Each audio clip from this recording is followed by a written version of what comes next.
A Espanha em 1931, 503.061 km², 24 milhões de habitantes, metade da população, 12 milhões, era analfabeta. 8 milhões de pobres, 2 milhões de camponeses sem terra, 20 mil latifundiários são donos de metade do país. 3 pesetas era o salário médio dos trabalhadores. 1 quilo de pão custava 1 peseta. 20 mil frades, 31 mil padres, 60 mil religiosas e 5 mil conventos. 15 mil oficiais, 800 dos quais já eram generais. Um oficial para 6 homens, um general para 100 soldados. O rei Afonso XIII. Esta situação era um caldo que estava mesmo a pedir uma guerra civil. Nas eleições de 1931, os candidatos monárquicos são batidos. O rei Afonso XIII abdica. É a República. A direita conspira, José António Primo de Rivera funda a Falange. A esquerda organiza-se. Em 1936, realizam-se eleições gerais. Concorrem 2 frentes, a Frente Nacional e a Frente Popular. Vence a Frente Popular com 4 milhões de votos contra 3 milhões e meio da direita. A Frente Popular obtém a maioria absoluta nas Cortes. Em 17 de julho de 1936, dá-se a sublevação das guarnições de Marrocos contra a República. Os seus chefes são os generais José Sanjurjo, Emílio Mola, Capodilhano e Francisco Franco. 8 províncias de Espanha aderem de imediato. A maior força de Espanha, a Igreja, toma abertamente o Partido da Rebelião. O cardeal Goma e Toma, primaz da Espanha, declara: não pode haver outra pacificação que não seja a das armas. Convém extirpar toda a podridão da religião laica. E o Monsenhor Dias Gomara, bispo de Cartagena, vocifera: abençoados sejam os canhões, se nas brechas que abrirem, florir o Evangelho. Em 27 de março de 1939, as tropas rebeldes entram em Madrid. É o fim da Guerra Civil e o triunfo do fascismo. Em 1939, a Espanha é caracterizada desta maneira: 2 milhões de prisioneiros, 500 mil casas destruídas, 183 cidades gravemente devastadas. Em 3 anos, 1 milhão de mortes violentas, 500 mil exilados, um exército de 600 mil soldados, um partido único, a Falange, uma religião de Estado, a católica, um chefe único, o caudilho. Os salários regredem para o nível de 1936. Os grandes proprietários recuperam as suas terras, aumentando-as. A Igreja retoma os seus grandes domínios. Há um número indeterminado de desaparecidos. Leva a que muitos refugiados galegos tenham passado para o país. Muitos não puderam, foram fuzilados ou metidos em enxovias. Mas há aqui um refugiado de que eu queria especialmente falar, que é o Manuel Gonçalves Pena, um homem importante na hierarquia do Partido Comunista Galego. Esse homem fugiu direito a Monte Alegre e, ao chegar aqui, não conhecendo ninguém, perguntou onde era a Câmara Municipal. E lá lhe disseram onde era. Ele dirigiu-se lá, pediu para falar com o Presidente, foi recebido e disse ao Presidente: eu tenho dois testemunhas. O do refugiado, que conheci muito bem, era o sogro do meu irmão, e o do Presidente da Câmara, que era o meu sogro. E então o Manolo Pena disse ao Tenente Canedo: olha, eu sou um refugiado, venho pedir asilo político. Se fico em Espanha, eu sou fuzilado. E diz-me ele: olha, o teu sogro ficou, nem me respondeu, começou a passear no gabinete de um lado para o outro, e eu até suava à espera de uma solução, até que ele para à minha frente e diz-me: eu não lhe posso dar asilo político, isso é uma competência do governo, mas posso lhe prometer uma coisa, é dar-lhe proteção. Se quiser ficar nestas condições, muito bem, se não quiser, trate da sua vida. E o homem aceitou. O homem aceitou.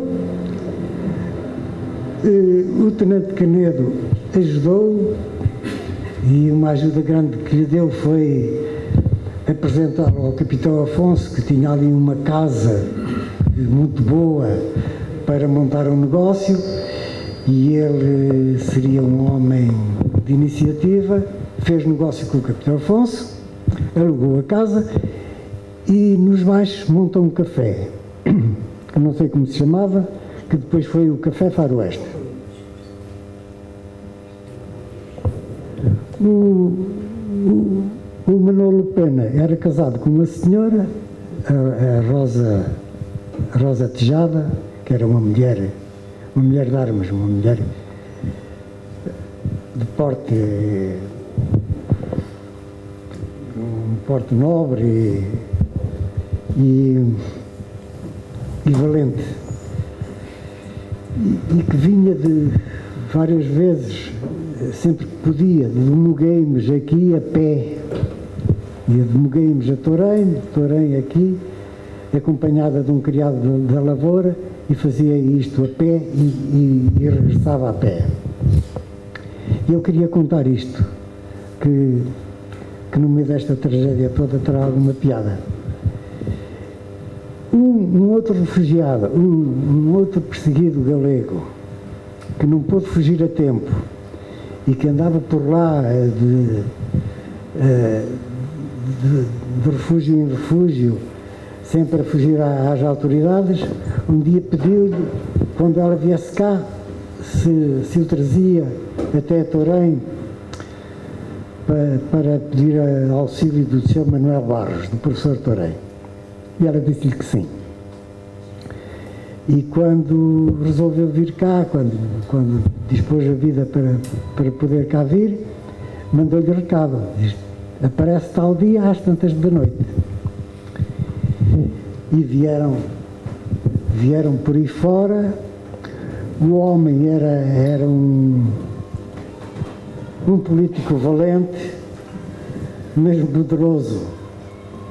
E então, de noite, atravessando matagais e partes arborizadas, sem se ver nada e tal, ele começou a tremer de medo, e a certa altura disse-lhe: Rosa, eu não posso continuar, eu não tenho coragem para continuar, eu vou voltar para trás. Diz-me: mas olha que te matam, não sei o quê. Diz-me: não importa, eu não posso. Ele então puxa da pistola e disse: espera, ou te mato eu ou te matam os guardilhas, já à minha frente. E foi isso que o salvou, porque ele veio e chegou à casa do Barros de Torém. O Luís Soto diz o seguinte: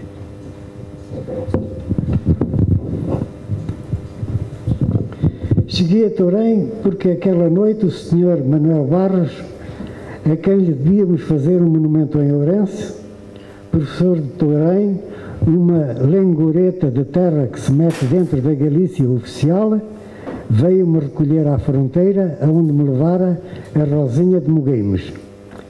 Mulher maravilhosa e valente, uma cama preparada, um café quente, uns bolinhos doces. Ali estava também o Manolo, o marido da Rosinha, companheiro refugiado clandestino em Portugal. Bom, e eu vou passar por cima de muita coisa para dizer o seguinte: o Manolo, quando a Guerra Civil, ele nunca se aguentou muito bem cá, sempre com saudades da terra, sempre a querer ir à terra, não podendo, apesar das visitas com alguma regularidade da mulher e dos 2 filhitos que tinha na altura. O Manolo, quando viu que a guerra estava perdida e acabada, foi ter com o Presidente da Câmara, que nessa altura já não era Presidente para ele, era um amigo, e disse: Sr. Tenente, eu vou-me embora, não aguento estar mais tempo. O Tenente Canedo tentou dissuadi-lo, mas ele não... empilhou-se que tinha que ir para casa e disse que ia mesmo de qualquer maneira. Eu disse: então, espera aí, um momento. E fez um documento, está aqui. Muito bem. Mas espera aí. Mas pedia-lhe para concluir, se faz favor. Eu já acabo. Ele dizia: mas não é preciso, não esteja com esse trabalho e tal. Ele disse: olha, eu vou-lhe passar, é um papel, você se não quiser deita-o fora, não lhe pesa no bolso e tal. O homem meteu no bolso e foi para a Espanha. Eu, ao chegar lá, foi preso, entregou-se. Foi ele que se entregou às autoridades, que o prenderam e transferiram-no para o Tribunal Militar de Ourense. E aí ficou preso com muitos companheiros. E começou a ouvir que, em determinadas noites, já às 4, 5 da manhã, faziam uma chamada de prisioneiros. E perguntou: para onde é que vão a esta hora? Disseram: vão para o passeio. Eu digo: o que é o passeio? Diz: vão até não sei onde, lá disseram o nome, para serem fuzilados. E um dia chamaram-no também, uma noite. E ele nessa altura lembrou-se do papel e não queria ir, começou a gritar, queria falar com o comandante do presídio militar e tal. E até que chamaram o oficial de dia, disse: não, o comandante a esta hora nem pensar. O oficial de dia veio e disse: o que é que se passa?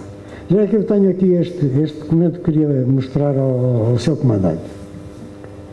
Ele leu e disse para os outros: sigam lá e este fica aqui.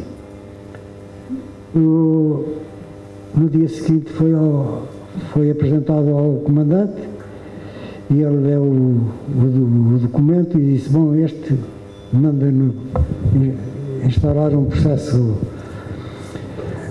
em tribunal e vai ser julgado. E o homem assim dizia nele: o teu sogro salvou-me 2 vezes da morte. A primeira foi porque ele, em Montalegre, a certa altura, um dia que o meu sogro foi a Lisboa tratar de assuntos da Câmara, veio o delegado da PIDE, que era um capitão, qualquer coisa, Borges. José Luís Borges, presidente da Câmara de Chaves. Sim, que depois foi major. Exato. Veio ele e um polícia da PIDE, prenderam o Pena e levaram-no para Chaves. Daqui, um irmão do meu sogro, o Dr. Augusto Canedo, ainda foi ter com o Borges e disse: Borges, você não leve, porque o meu sogro vai se zangar e não sei o que. Tá. Diz: não, o João recebe as mesmas ordens que eu recebo, mas é que o João entende perfeitamente que eu o leve preso. Bom, o Dr. Augusto mandou um telegrama para Lisboa, para o Tenente Canedo, que imediatamente se meteu no comboio, direto a Chaves, e em Chaves teve uma discussão terrível. Isto é uma sobre conta. Teve uma discussão terrível com o Luís Borges, e o Luís Borges disse que não lhe, porque queria que lhe entregasse prisioneiro. E o Luís Borges não cedeu. O Luís Borges não teve coragem para entregar o preso em Espanha, e no dia seguinte veio trazê-lo a Montalegre e entregá-lo ao meu sogro. Temos de meter isto na cabeça. Praticamente passou-nos ao lado. hoje temos a sensação de que aquilo foi uma barbaridade, porque a guerra civil passa-se entre os falangistas e os outros, ou melhor, os rojos, como eles chamavam, ou republicanos, e os outros, mas quem tinha ganho as eleições eram justamente os rojos, eram os republicanos. É preciso que a gente veja. Portanto, a guerra civil é dos poderosos contra os mais fracos. Esta é que é a verdade. Isso começou em 31 e acabou em 36, em 36 começou a Guerra Civil, acabou em 39 começa a 45 e acaba em 45, a Segunda Guerra Mundial. Nós até aqui, eu costumo um bocado falar nisto porque me comovo quando falo nestas coisas, sobretudo em relação à minha aldeia. Eu andei ao colo deles. Na casa do meu avô, que era nessa altura dirigida por um padre, muito gordo e muito santo, como dizia o professor de como é que se chama aquilo? Vilar de Barrio, António Mendes Valência. Estiveram 4 fugidos. E é deste tipo de gente, dos sacrifícios que essas pessoas passaram, que nós devíamos falar. Porque antes de 46, Barroso não tem nada a ver com o que se passa, praticamente nada a ver com Portugal. Tem porquê? Tem porque há contratos entre Salazar e Francisco Franco Vaamonde. Sobretudo depois que ele transformou a cidade de Ferrol em Ferrol del Caudilho, que hoje parece já não é outra vez. Mas naquela altura era, portanto, ele era adorado como muito mais do que o Salazar cá. E fez muitas mais barbaridades do que o Salazar. É preciso que a gente... Nós muitas vezes falamos da PIDE, sim senhor, a PIDE foi uma calamidade que aconteceu aos portugueses, mas em Espanha foi muito pior do que cá. O Agostinho Tienza e o Rosa Cabaco, que mataram o general Delgado, por acaso em Espanha, em Vila Nova del Fresno, ficam muito a dever ao tipo de relações sociais que havia naquela altura em Espanha. Em Espanha havia os sumetens, um termo que nós não sabemos o que quer dizer, sumetém. Havia os sumetens, que chegaram a ser perto de 100 mil, que andavam de camisa preta e tal, e durante a noite entravam nas casas, levavam este e aquele e aquele outro, porque era roco, era republicano, levavam e acabou, e desapareceu. E nem nos enterravam em sagrado. Não sei se sabem que ainda há hoje pendente em Espanha esse negócio de saber onde é que estão enterrados milhares e milhares e milhares de cidadãos que não tinham nada a ver com aquilo. Entretanto, acaba a Guerra Civil, acaba a Segunda Guerra Mundial, eles lá continuavam na limpeza étnica, étnica e política. Eu gosto de dizer étnica porque há distinção entre aqueles que tinham quase tudo e aqueles que não tinham quase nada. Mas eu conheci bastantes, ainda conheço hoje alguns, ainda são vivos alguns. E se querem saber a vida de um que passou 3 anos em casa da minha sogra e da minha mulher, que era pequenina naquela altura, o Zé Salgueiro, a Dona Carmen parece-me que ainda é viva, em Riacho. Há 2 anos já era viva, é a mulher dele, ainda lá fui visitá-la. Portanto, podem falar com eles. Aqui aconteceram coisas estranhas. E as coisas estranhas que aconteceram foi depois de uma parte deles se transformar em guerrilheiros. Aí é que as coisas começaram a azedar. Como é que isto tudo começou? Isto tudo começou porque eles formavam uma pequena, digamos, uma espécie de secção, 6, 7, 8 homens, e iam combater, evidentemente, aqueles que os combatiam lá. Fugiam para Portugal, regressavam à Espanha, nomeadamente ao Monte Casaio, tornavam a vir, ou à Serra do Eixe, tornavam a vir, tornavam a ir, cometiam uns atracos para poderem beber, como eles dizem, e era necessário acabar com isto. O Franco encontra-se com o Salazar por mais de uma vez. Primeiro publicou uma lei chamada o Indulto, que era, digamos, uma espécie de falsificação, que os galegos que cá estavam em Barroso ficaram atordoados com aquilo. Ele publicou o Indulto. Mas o que é que ele entende por quem tiver nódoa de sangue vai a tribunal? Muitas vezes não ia a tribunal nada, como estava a dizer o engenheiro Zé Anos. Muitas vezes chegava a Ourense e eram recambiados para Salanova e no Forriolo, que é aquele monte que está antes de descer para Salanova, do lado de cá, limpavam-lhe ali o sebo por aquelas hortas, encostavam nos ombros de uma horta e acabou. Eram às dezenas mortos sem mais nem quê, não havia julgamento absolutamente nenhum. Em Portugal, como eu dizia, em 46, a nossa história resume-se ao seguinte: andavam aí dois grupos de guerrilheiros, um comandado por um tal Manuel Giron e outro comandado pelo Demétrio. Demétrio era uma figura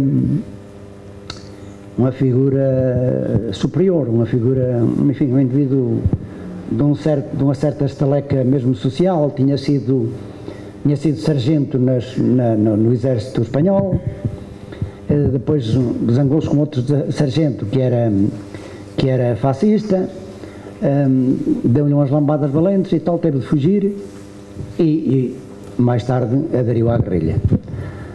O Demétrio tinha uma guerrilha de 7 homens, a que associou outros nomes que não vale a pena agora estar a lembrar, nomeadamente o Silvério Noguão. Aqui em Montalegre parece-me que também, quando as mães queriam à noite os filhos pequenos viessem para casa, olha que vem aí o Guão.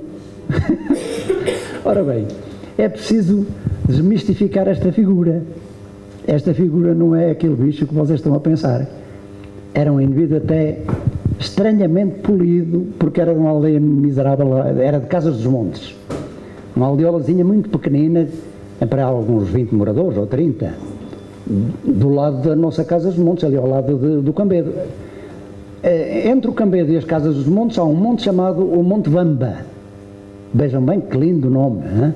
Um nome com mais de 1500 anos, ou 1400 anos. O Monte Vamba.